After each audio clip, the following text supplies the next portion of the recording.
today we are talking about adding and subtracting functions. Adding and subtracting functions is going to be very similar to the activity we did earlier, which was adding and subtracting polynomials.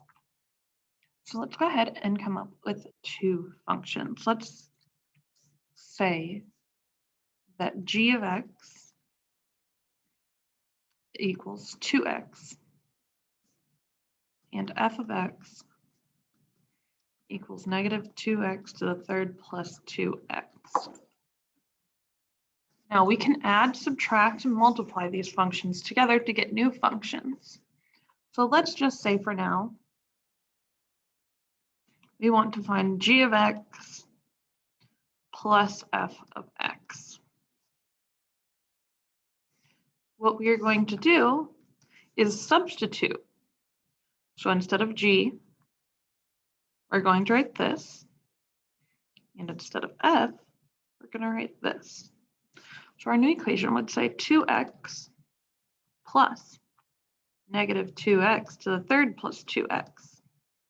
And now all we have to do is combine like terms.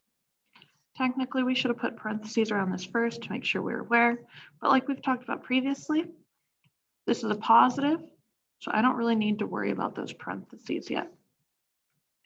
When I combine like terms, I see I have two plain x's, so I have 2x plus 2x, which we could also say is 2 plus 2 times x, which we know would give us 4x. And this negative 2 to the third comes down, so we would have negative 2x to the third plus 4x. Now let's say we wanted to do f of x minus g of x. When we do that, again, same thing, we're going to substitute. So instead of f, I'll write negative 2x to the third plus 2x. And then I'll put minus my 2x. And as we've talked about already, we need to distribute that negative in to the parentheses behind it. So we would have negative 2x to the third plus 2x. This would become a minus 2x. My 2x's are going to cancel out, plus 2 minus 2. We would just end up with 2x to the third. Let's go ahead and pick another example.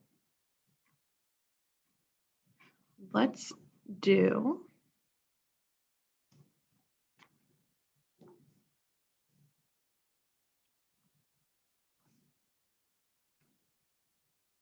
h of t equals t to the third plus 2t, and g of t equals t minus 1. So again, let's do an addition and a subtraction. So let's go with ht plus gt and solve that one first. So instead of h, I'm going to write this equation. So t to the third plus 2t. And we're going to add it together with the second equation, t minus 1. Since this is a plus sign, I can basically ignore those parentheses, so I'm going to go ahead and erase them. And now all we have to do is combine our like terms. There is no t to the third, that comes down. We can put our two t's together, so we would have 2t plus 1t, which is 2 plus 1t, so that gives us 3t. And then as well, we have no other constant, so that negative 1 comes down.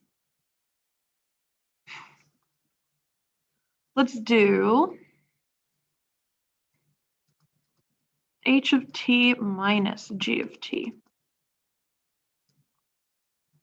When I do that, I will have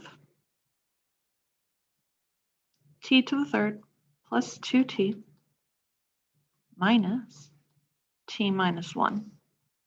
And again, we need to distribute that negative sign in. So we would now have a negative t and a plus 1. which means we now have t to the third plus 2t minus t plus 1. Same thing like last time, this t cubed comes down. We can combine our regular t's, so that would be 2t minus 1t, or 2 minus 1t, which means we're going to have plus 1t. And that plus 1 comes down because there is nothing to combine it with. And let's actually talk about what would happen if I did g of t minus h of t. So coming off of this, we know it has to be different because if I did 1 minus 3, that would give me negative 2. And if I do 3 minus 1, that would give me positive 2. So remember, putting them in the correct order does in fact matter. Let's go ahead and solve this last one. We would have t minus 1 minus t cubed plus 2t.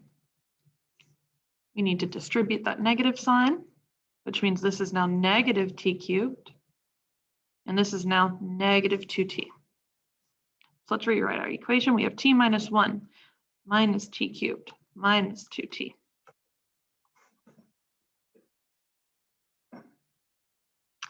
There is nothing to combine with t cubed, so let's drop that down.